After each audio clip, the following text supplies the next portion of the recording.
तो चलिए अब बात करते हैं वेक्टर एडिशन। और वेक्टर एडिशन में जो पहला अपना रूल है triangle rule of vector addition.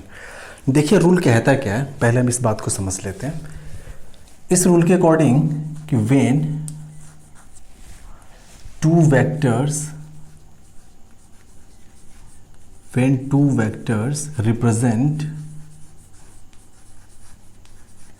represent the adjacent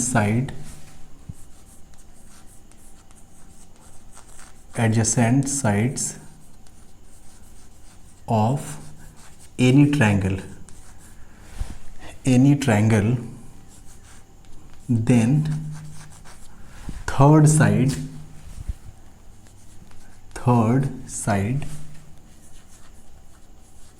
in opposite direction gives the sum of two vectors,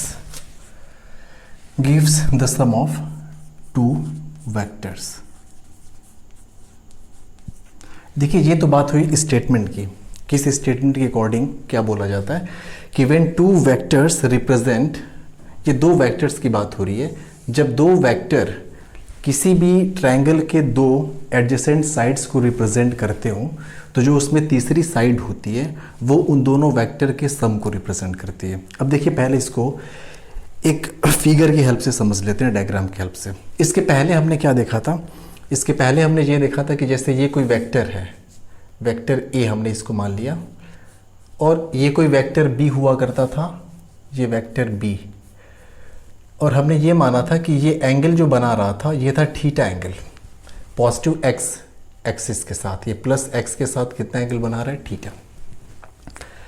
अब इसमें जब दोनों वेक्टर को हम लोग ऐड कर रहे थे तो एडिशन के वक्त हमने क्या बोला था कि आप एक वेक्टर के हेड पे दूसरे वेक्टर के टेल को पैरेलली डिस्प्लेस करके ले आइए। तो ये वेक्टर ए हमने ज्यों का त्यों ऐसे ही बना दिया, ये वेक्टर ए आपका हो गया।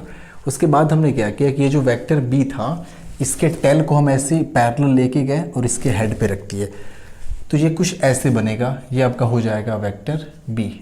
और ये वेक्टर बी अब भी पॉजिटिव एक्स डायरेक्शन के साथ कितना एंगल बना रहा है? थीटा। देखिए एंगल चेंज नहीं होने वाला, क्यों?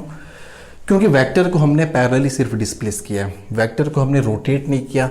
उस केस में ये जो वेक्टर था पहले वाले वेक्टर के टेल से दूसरे के हेड को जब हम मिलाते थे तो ये मिलता था वेक्टर सी, और ये दोनों वेक्टर के सम के बराबर होता है vector A plus vector B. अब यहाँ पे देखिए क्या कह रहा है, इसमें भी वही चीज़ है। हमने माना कि चलिए एक वेक्टर आपके पास है, एक वेक्टर हमने मान लिया ये वेक्टर ए, वेक्टर बी के टेल को हम इसके हेड पे लेके आ गए और ये आपका हो गया वेक्टर बी। ये प्लस एक्स एक्सिस के साथ कितना एंगल बना रहा है? वेक्टर बी की अगर हम बात करें, ये प्लस एक्स इसके साथ ही बना रहा है थीटा एंगल। लेट से हमने मान लिया थीटा एंगल। तो देखिए अगर हम मान लें कि ये जो दोनों वेक्टर हैं ये ट्रायंगल की दो साइड्स हैं, किसी भी ट्रायंगल की, किसी भी जनरल ट्रायंगल की हम बात कर रहे हैं, तो जो इसमें थर्ड साइड होगी, अब साफ साफ बोलेंगे तीसरी साइड जो होगी वो कुछ ऐसे होगी, ये जो होगी अपनी थर्ड साइड होगी उस ट्रायंगल की। उस ट्रायंगल की चलिए हम लोग नेमिंग कर देते हैं। इसको हमने बोल दिया लेट से कि ये जो पॉइंट है ए, जहाँ पे ये दोनों हेड मिल रहा है, ये जो पॉइंट है इस पॉइंट को हमने बोल दिया सी, ये जो पॉइंट है इस पॉइंट को हमने बोल दिया बी। ये तीनों पॉइंट्स हमने आपको दे रखे हैं। अब आपको क्लियरली दिख रहा होगा एक ट्रायंगल ए बी सी, इस ए के सामने वाली साइड ए है, ए वेक्टर है चूंकि, लेकिन इसके लेंथ की अगर बात करें तो ये वेक्टर ए का जो मैग्नीट्यूड होगा वही इसका लेंथ होगा। ऐसे ही ये जो लेंथ होगा कितना होगा? इस वेक्टर बी के मैग्नीट्यूड के बराबर, यानी इसकी लंबाई के बराबर। तो हमें मान लिया कि ये ए के सामने वाले जो साइड है वो ए है, बी के सामने बी, ऐसे सी के सामने क्या हो जाएगा? ये सी। और अकॉर्डिंग टू दिस डेफिनेशन कह रहा है कि जो तीसरी साइड है वो दोनों के सम को रिप्रेजेंट करेगी, यानी ये हो जाएगा vector A plus vector B. देखिए मैग्नीट्यूड वाइज अगर हम बात करें तो आप कह सकते हैं कि इसका जो मैग्नीट्यूड होगा इसको हम सिंपल ऐसे लिख सकते हैं, मैग्नीट्यूड को मॉड ऑफ वेक्टर बी या सिंपल बी लिख सकते हैं। इसी को आप क्या लिख सकते हैं? Simple B. ऐसे ही आप इसको लिख सकते हैं ए, इसके मैग्नीट्यूड को आप लिख सकते हैं सी। अब देखिए हमें सी की वैल्यू कैलकुलेट करना है और लॉ कौन सा यूज करना है, ट्रायंगल रूल की हेल्प से हम ये जो वेक्टर सी निकल के आया, दोनों वेक्टर का सम, इसकी वैल्यू कैलकुलेट करनी है। तो चलिए हम कैलकुलेट करते हैं। देखिए ये एंगल अगर थीटा है तो ये एंगल आप कह सकते हैं हो जाएगा पाई माइनस थीटा होगा, क्योंकि पूरा का पूरा ये जो स्ट्रेट एंगल है यहाँ पे ये बनेगा 180 डिग्री का, तो ये अगर थीटा हो गया तो ये हो जाएगा पाई माइनस थीटा। अब देखिए यहाँ पे हम यूज़ करने जा रहे हैं कोसाइन रूल। आप यहाँ पे बोलेंगे according to cosine rule, cosine rule के हम अकॉर्डिंग क्या लिख सकते हैं, अभी हमने कुछ देर पहले देखा। यहाँ से हमें सी कैलकुलेट करना है ना, तो आप बोलेंगे वो तो होता है C square is equal to हो जाएगा a square plus B square minus 2ab और कॉस ऑफ सी, ये हो जाएगा कॉस ऑफ सी। यानी सी इज इक्वल टू सिर्फ हमें लिखना हो तो सारे के सारे जो टर्म्स हैं राइट हैंड साइड के ये स्क्वायर रूट के अंदर आ जाएंगे। ये आपका हो जाएगा a square plus B square minus 2ab। Cos C की हम बात कर रहे हैं, सी मतलब जो साइड है सी, इसके सामने वाला एंगल। अब पीछे थोड़ा सा रिकॉल करिए, अभी हमने जो पढ़ा, ये साइड सी के सामने वाला एंगल जो होता है वो वाला एंगल। तो यहाँ पे जो साइड सी है इसके सामने जो एंगल बन रहा है वो कितना बन रहा है, तो आप बोलेंगे पाई माइनस थीटा। तो यहाँ पे कॉस सी की जगह पे करना पड़ेगा हमें cos of pi minus theta. और एक बात याद रखिए, ट्रिग्नोमेट्री में आप आगे चल के पढ़ेंगे कि जो cos of pi minus theta होता है ये माइनस कॉस थीटा के बराबर होता है। This is equals to minus cos theta. ऐसे आप इसको भी याद रख लीजिए कि जो sine of pi minus theta होता है ये प्लस साइन थीटा के बराबर होता है। ठीक है, अब इसमें आगे बढ़ते हैं। Cos of pi minus theta minus cos theta हो जाएगा, चूंकि ऑलरेडी पहले से माइनस लगा है तो माइनस माइनस प्लस हो जाएगा। तो ये जो आपका रिलेशन मिलेगा सी ए बी और एंगल के टर्म्स में ये हो जाएगा under root A square plus B square plus 2ab cos of theta. तो देखिए हम लोगों ने with the help of triangle rule यहाँ पे वेक्टर सी उसका मैग्नीट्यूड हमने कैलकुलेट कर लिया, और वेक्टर सी चूंकि दोनों वेक्टर का सम है, यानी कि ये जो मैग्नीट्यूड निकला है ये दोनों वेक्टर के सम का मैग्नीट्यूड निकला है। एक चीज़ तो हमने कैलकुलेट कर ली मैग्नीट्यूड। दूसरी बात यहाँ पे ये आती है कि ये एंगल भी तो बना रहा होगा ना कुछ। चलिए हमने मान लिया एंगल कितना बना रहा है, ये अल्फा एंगल बना रहा है। अब इस अल्फा एंगल को भी कैलकुलेट करना है, तभी तो हम इसको मैथमेटिकल इसका रिप्रेजेंटेशन कर पाएंगे। तो अब इसमें देखिए साइन रूल अगर हम लगाएं, अकॉर्डिंग टू साइन रूल के अकॉर्डिंग क्या हो जाएगा, अब याद करिए a upon sine a is equals to b upon sine b is equals to c upon sine c। यानी कि a अगर हम साइड को ले रहे हैं, इस वाली साइड को लें तो उसके सामने वाले एंगल का साइन हमें लेना पड़ेगा। ये b को लें तो इसके सामने वाले एंगल का साइन, ऐसे ही c को लें तो इसके सामने वाला एंगल का साइन। तो चलिए चूंकि a के सामने वाला एंगल गिवन नहीं है तो ये वाला रेशियो हम रहने देते हैं। आप लिख सकते हैं कि b अपॉन साइन अल्फा, आपने लिखा b और b के सामने कौन सा एंगल है, ये देखिए ये रहा आपका b और b के सामने आपका एंगल गिवन है अल्फा। तो अल्फा का हम लेंगे साइन, तो b divided by sine alpha is equals to, ये साइड है, ये साइड जो है वो c है तो c upon sine pi minus theta, ये c अपॉन साइन ये हो गया पाई माइनस थीटा।